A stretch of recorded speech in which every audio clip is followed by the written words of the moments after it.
Labai džiaugiuosi galėdama jums pristatyti Irmą, nes Irma yra tas žmogus, jau net nepasakosiu, kiek daug Irma man gyvenime mano reiškia ir kiek daug užima, bet kalbant apie reikia žmonės ir šį podcastą, Irma yra tas žmogus, į kurį aš kreipiuosi pirmiausia, kai man reikia ekstra reikia pagalbos. Aš darausi reikia seansų savo visiems, kurie man rūpi, bet jeigu yra kažkas tai tokio, kur man reikia daugiau palaikymo, Irma yra tas žmogus, kur visada sakai, Irma, ar tu galėtum man papildomai. Tai Irma, kaip pirmą kartą sužinoja apie reikia? Kas buvo tas pirmasis impulsas, iš kur išgirdai? Tai ačiū už tą pristatymą ir apie pirmąją pagalbą. Tokia greitukė. Labai faina, nes man tai tas pats yra irgi, kad jeigu ko reikia, tai astus pirmiausia. Pirma mintis būna ir kartais užtenka tik minties paprašyti ir jau jaučiu, kad eina kažkas. O apie reikį aš sužinojau, net nežinau kada, čia nebus metų kažkiek įvardinta, nes... Ne 50 metų atgal. Ne, dar tiek negyvenu. Bet, tai ką žinau, 20 gal kokie metų atgal. Oho, tai vis tiek daug. Jo, bet čia buvo tas toks, kur visiškai kažkoks mistinė žinia, mistinė net ne praktika, o kažkoks, nežinau, stebuklas tuo metu dar atrodė. Visi tie ezoteriniai dalykai ir energijos, energetika, aš labai tikėjau, kad tai yra įgimta ir absoliučiai, jeigu tu turi, tai tu turi. Jeigu tu neturi, esi tiesiog toks fiziškas, paprastas žemės žmogus, tai ir viskas, tau nelemta, žinai, negimęs ant šluotos, tu ją neskraidysi. Ir viskas. Ir vadinasi, ten tas reikia kažkur kažkas, aurų matymai, bioenergija ar kažkas, tai ne man, bet labai įdomu. Ir žinau, kad aš apie tą girdėjau ir aš nesupratau, kas tas yra ir buvo, tiesiog labai faina. Labai vilioja, gundo, bet ne man, ne mano. Žodžiu, jo, ant šluotos negimiau, vadinasi, ir nereikia. Ir tai buvo tiesiog kažkoks girdėjimas, kažkur kažkas kažką pasakė, kažkur kažkas apie reikį kalbą, bet toksai tolimas. Ir pirmą kartą aš kažkada irgi susidūriau su reikį tokia jau taip tiesiogiai, galbūt aš įtariu kokia gal 10 metų arba kažkur panašiai atgal. Gal kokia 8, per kažkokio renginio, saviugdos renginio, gali būti, kad netgi gal tavo studijoje. Sakykim tavo studijoje. Bijau prifantazuoti, bet pafantazuokim, nes nieks nepatikrins. Tai kažkoks buvo renginys ir kažkas iš nugaros man tiesiog uždėjo rankas prie nugaros priėjus. Ar vieną, ar dvi, nežinau tiksliai, bet ir kažką pajaučiau. Taigi gal aš tau uždėjau tas rankas? Ne tu. Ten buvai ne tu. Tikrai tu esu garantuota kažkodėl, kad tai buvai, gerai, bet ne tu. Ir kažkas buvo, kad aš tada staigiai labai atsisukau, pasižiūrėt, kas ten vyksta ir ta mergina, nes tai buvo mergina, jinai, kažką pajautai, šilumą. Aš ten taip kažkaip numykiau, kad jo tipo gal, bet po to galvojant, aš nejaučiau nei šilumos, nei šalčio, nes nebuvo to tokio fizinio pojūčio, kad kažkas ten pasidarė, bet aš žinau, kad aš kažką pajaučiau. Aš nemačiaugi nugaroju, kad jinai man ten priėjus kažką padarė. Tai net neprisilietė prie tavęs? Ji neprisilietė, ji tiesiog, jinai nelietė manęs. Tik aš kažką pajutau ir šiurpai eina. Kad taip, tai nebuvo nei šaltis, nei karštis, bet kažkas buvo. Ir net sako, tai čia reikia buvo. Reikia, ir kas toliau. Ir nieko. Ir tada čia buvo tas pirmas patyrimas apie reikį tokį fizinį, kur nei šalta, nei karšta, nei kažkaip, bet kažką pajaučiau. Ką pajaučiau, negaliu įvardinti iki šiol ir ten nesupratau, kas buvo. Tai tas reikėjo, taip, pirmą kartą pasireiškė mano gyvenime. Toks buvau. O paskui... Koks buvo tavo pirmas patyrimas su reiki, kaip jautėsi, kas tave nustebino, kas palietė? Tai čia galbūt ir galėtų tas pirmas būti patyrimas, kur visiškai neplanuotai ir netikėtai ir nežinotai likau nustebinta ar paliesta. Ir vėl tada jisai tiesiog tas reiki nuėjo, nes vis dar man buvo mistika ir ezoterika, ir negimiai, ir ne tau.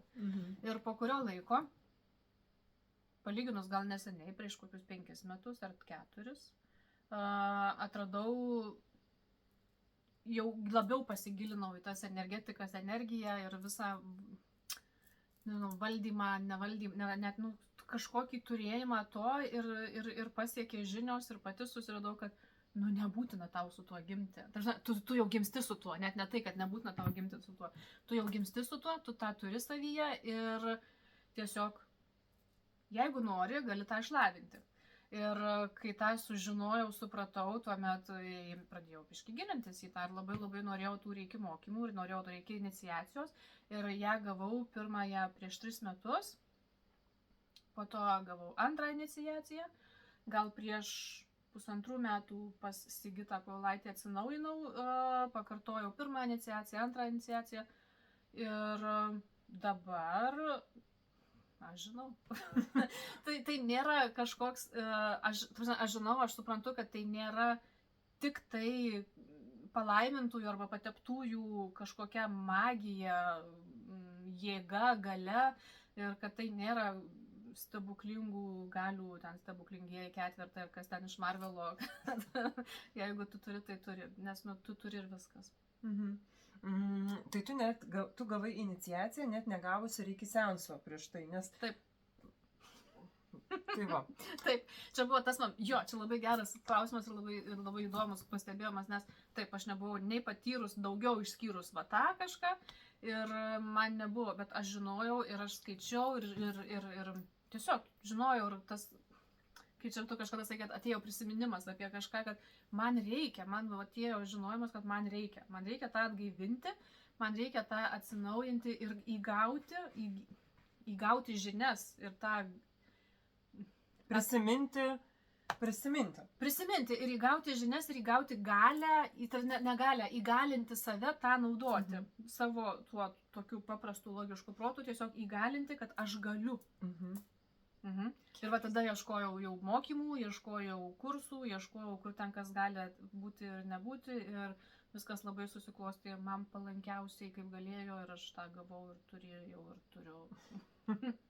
Kaip keitėsi tavo santykis su reiki laikui bėgant? Ar pradžioj matėsi vienaip, o dabar kitaip?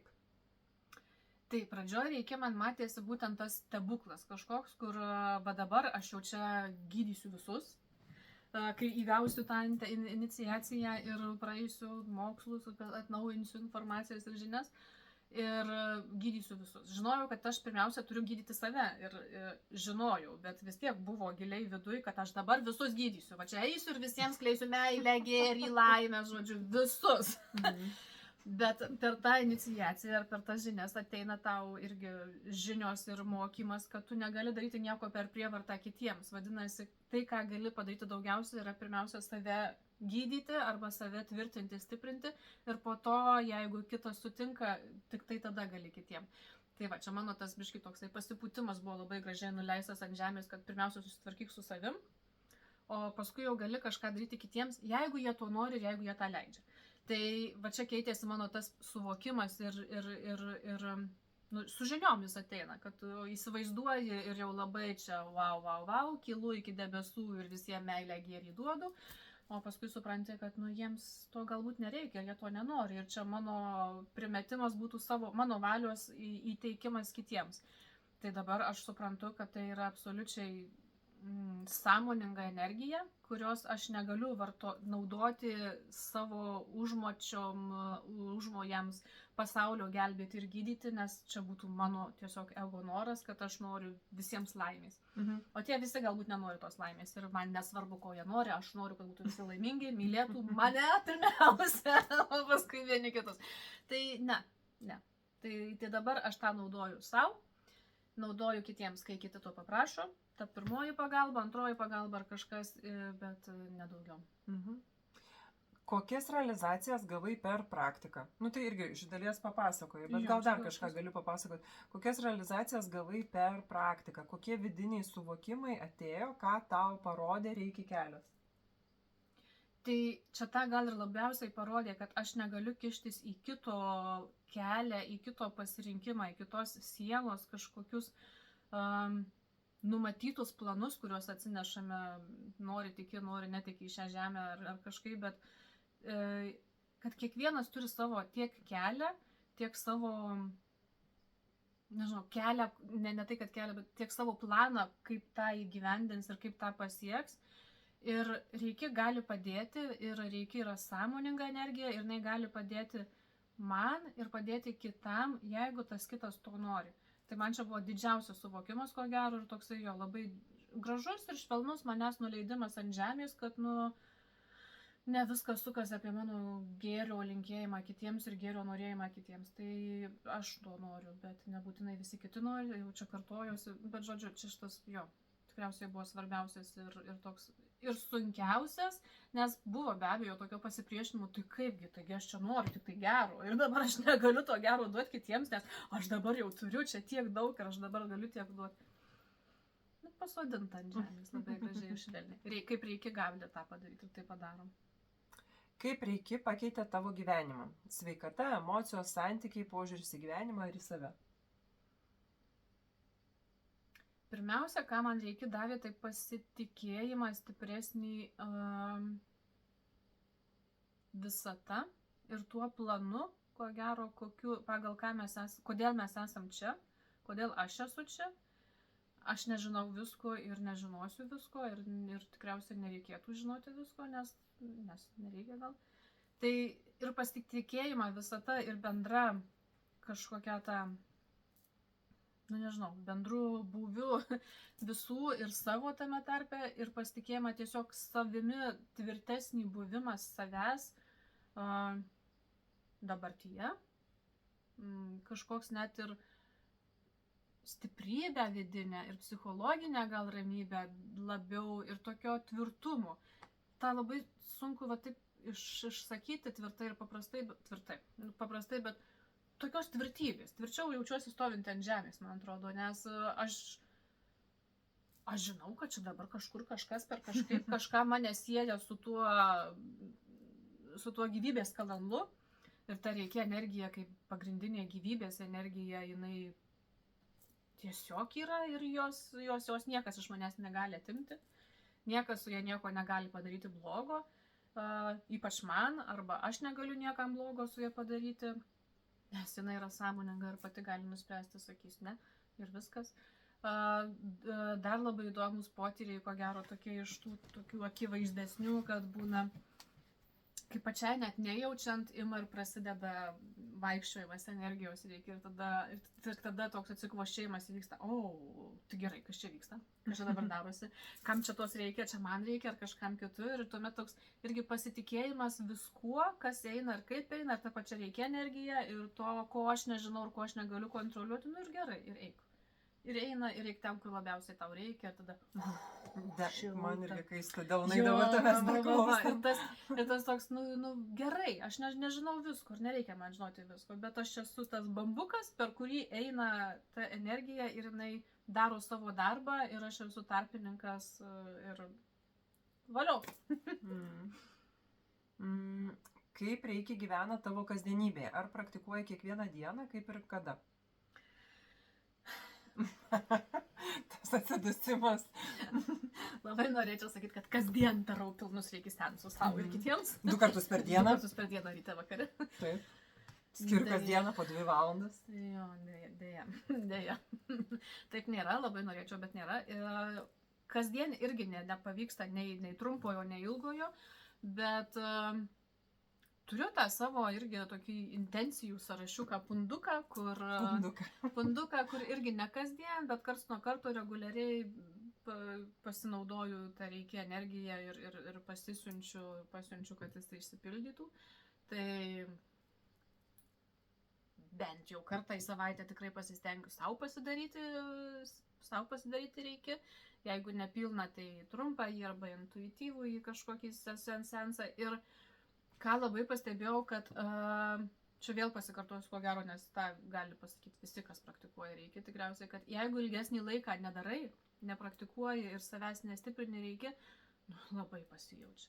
Toks badas įsijungia, kažkoks nusmunka viskas, tarsi trūkumas, kad kažko nėra, viskas tarsi gerai, bet negerai.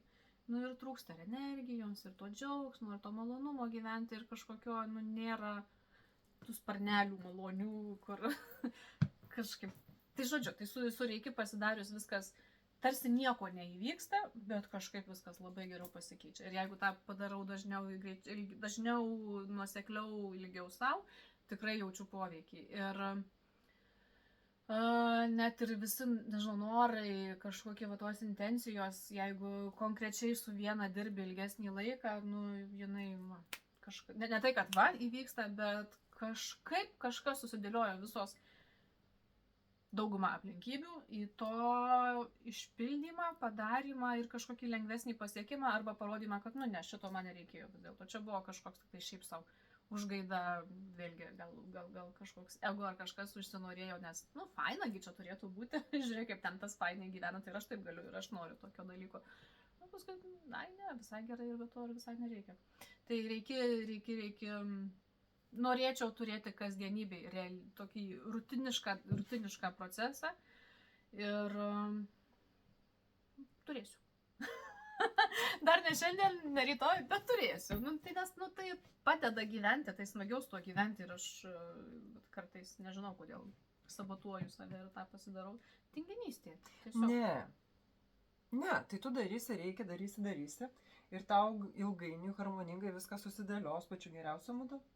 Duok Dievą, duok reikia. Duok reikia, kad tai reikia. Tai ar turi savo firminių būdų naudoti reikia? Pavyzdžiui, maistui, vandeniui, gyvūnam, kelionėm, daiktam, gamtai, kremams, veidui, kaukiams. Parkingo užsakymą. Taip, aš kai važiuoju į kokią nors vietą, aš žinau, kad ten bus sudėtingai centras ar kažkur reikia, bus blogai, aš užsisakau parkingą, aš jį gaunu. Nu, prašau. Ir tikrai ne vieną kartą buvo tas momentas, kad aš žinau, va, toj vietoj, va, tenai man reikėtų, nes jau skubu, vėluoju ir būtų gerai prie pat durų, nu, ne vėluoju, bet jau žodžiu, būtų gerai prie pat durų, kad tiesiog išlipu ir bėgu. Ir atvažiuoju, ir mašina iš tos vietos išvažiuoja visiškai prieš akis. Pastoviu ir įvažiuoju ir bėgu, kur man reikia. Tai čia mano toksai vienas iš ryškiausių, kurį pati matau ir tikrai naudoju. Tai užsisakyti parkingo vietą ir kad... Dvasinė energija parkingui užsisakyti. Vat, nu, man patinka, to reikia. Nu tai, jau tai kaip ją kitaip patvirtinti, kad jinai yra. Ir dar kartais, kaip čia būna, kad aš vis pasiprašau, kad nenubaustų už ką nors. Ne tai, kad aš piknaudžiauju, bet būna, kad kažkokių atsiranda abejonių ar sumokėjau, ar įjungiau programėlę ir prieš įjungdama vis pasiprašau, kad viskas sklandžiai nueitų ir negaučiau baudos. Tai dar irgi negavau baudos. Tai veikia ir šiuo klausimu. Tai čia ko gero pagrindinis. O maisto vandens įkrovimas, jo padarau, bet čia toks jau būna retesnis atvejis. Tai daugiausia reikia naudoji užsisakyti parkingui vietą ir kad nenubaustų. Ar turi, čia šitau atsakymas, ar turi juokingą ar netikėtą istoriją iš Reiki kelio? Kažkas, kas pralinksmino, nustebino ar liko atminty? Nu, bet ne. Nei kad nustebino, nei kad liko atminty. Pralinksmino. Nu, tas Reiki nėra linksmas. Jis linksmina gyvenimą, bet kad ten būtų kažkoks wow, super įvykis, kur reikia... Kad tu pasijuoktum? Nu tai va tas parkingas gal, kad tu po jo tokia, kai ką aš įsivaizdavau anksčiau, kad reikia yra jau čia super duper nušvitus. Kad reikia gimtis ir mokėti skraidyti ant šluotos. Su jau tuo gebėjimu ir ta super galia ir skraidyti ant šluotos, tada gali reikia naudotis. Suvokimas, kuris perėjo į tą, kad, nu, va, jau prašau parkingo vietos ir kad, nu, nenubaustų už neįjungtą parkingą arba pamiršta, ar ten kažkas nutiko. Nu, tai... Aš užskaitau šitą Nežinau, taip juokinga, bet taip labai buitiška, tada toksai perversmas visame kame, kad, nu, va, tokia buvo ta reikia, o dabar ją tiesiog. Kad kažkokia buvo labai išaukštinta, nepasiekiama, neįmanoma, o dabar tai yra tokiam buitiniam lygyje, kad užsisakinėjai parkingą. Visiškai, jo. Ar buvo wow momentas, kai tikrai pajutai Reiki veikimą? Kažkoks stiprus patyrimas ar aiškus lūžis, kur nuo kada tu pradėjai galvoti, jo, geras, rimtai, veikia? Vienas buvo labai tvirtas toks, labai patyrimas įdomus, kad žinau, kad Reiki gali sušildyti. Ir buvo labai šalta naktį miegoti, nes buvau vienam festivalyje ir miegojau automobilyje ir ten buvo labai šalta. Apsirengiau viską, ką turėjau, išsiklojau viską, ką turėjau, vis tiek, toks iššalimas, kur ateini iš lauko, į šaltą, drėgną ir mašiną šaltą. Ir tada atsiminiau, kad reikia gali sušilti, aš jos pasiprašiau ir toks guli, ir aš neatsiminiau, kaip aš sušilau, aš tiesiog užmigau. Bet faktas, kad vadinasi, aš sušilau. Ir tada jau buvo viskas karšta, jau buvo nusimėtyta visi miegmaišiai antklodės ir viskas, ir buvo labai šilta ir gera. Tai, net ir tikėdama patikėjau. Dar labiau, kad, veikia. Geras. Nes tikrai buvo labai labai šalta, žinau, gerai. Taip, bet čia galima taupyti žiemą, nekurianti namų, Taip. šildytis. Šildytis arba vasarą kažkaip, jeigu karšta, vėsintis šią vasarą nebuvo, gal labai dažnai tokių dienų, kad reikėjo vėsintis, bet gal gali kažkaip, kad atvėsti. Va šito neišbandžiau dar, bet reikėtų gal. Tai dar rugsėjai šiltas, dar galima pasivėsinti. Dar galima išbandyti, ko gero, yra variantų. Ką pasakytum žmogui, kuris domisi reiki, bet dar nedrįsta pabandyti? Pabandyti? Neišvengti, net nesvarstant imti ir pabandyti. Aš turėjau pokalbį su viena pažįstama, kuri irgi labai domėjosi tuo, kad yra problemų su dukra, su sveikata ir jai pačiai nerimo ir kažkokių stresinių daug situacijų ir reikalų ir neteiravosi, kur gali eiti ten į sesijas ar turėti tuos sesijas reikia. Ir tai aš pirmiausia jais, tiesiog, ne tai, kad pirmiausia, bet mano primygtinė rekomendacija buvo,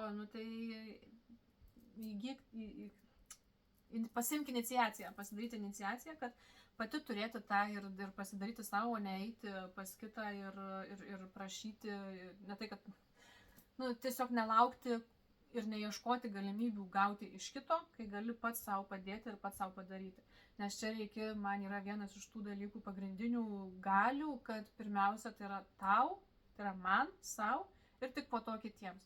Tai vadinasi, jeigu yra kažkokios problemos, situacijos, kurias tu nori išspręsti su reikėdamas pas kitus, valio, gerai, labai gerai, bet investuok į savo ateitį, į savo gėrį ir gerovę ir tada į viso pasaulio gėrį ir gerovę ir susiorganizuok tą iniciaciją bent jau pirmąją, kad savo galėtum padėti. Nes niekas kitas tau nepadės taip kaip tu. Ir po to jau bus matyti. Ar tau reikia daugiau, ar nereikia. Ir tai vienintelis patarimas, ką daryti, tai yra daryti tiesiog. Nes čia, kad aš labai pritariu ir tiesiog, nes reikia daugeliu atveju, jinai padeda, bet jinai nepadeda taip, ir viskas. Kad tai užtrunka. Ir kai tu pats savo darai, reikia seansus, tai tu gali daryti pakankamą kiekį tų seansų savo pasidaryti, kad tu pradėtum matyti tą pokytį. Nes tie vienkartiniai, jie duoda, aišku, irgi pojūtį, ten atsipalaidavimą ir ten, daug ką duoda. Bet jeigu tai yra rimta problema, tai reikia tiesiog tęstinumo. Ir pats patogiausias būdas, kai tu gali savo tą padaryti. Ir tą gali daryti nuolatos, kasdien, bet kuriuo momentu, nebūtina netgi specialiai skirti tam laiko. Taip, nebūtina netgi specialiai tam skirti laiko. Ir tiesiog atsiminiai besivalydamas dantis ir jau tu gali tiesiog pasijungti, aktyvuotis į tą srautą ir pabūti tuo bambuku ir per tave eina ta energija ir jau yra didžiulis poveikis ir didžiulė nauda tau. Tai nereikia specialiai skirti laiko, nereikia važiuoti pas reikistą, nereikia gulėti ir poilsiauti, kas irgi yra labai faina, atsipalaidavimas geras. Bet prieš miegą tu gali tiesiog pasiprašyti ir gauti ir miegoti, jau reikia apsuptyje ir jau vyksta procesai, jau vyksta gėris. Tai čia tokia irgi labai dar man tinginių metodas, kur tik tai turi atsiminti, kad tą turi ir tą naudotis, ir tą inicijuoti irgi, tą daryti, parodyti iniciatyvą reikia, kad pat man dabar biškai reikia to ir ano, ar kažko tokio, ir jau tai eina. Ir, tai tinginiukai čia kaip tik jums. Susitiksime kitame Reiki žmonės pokalbyje.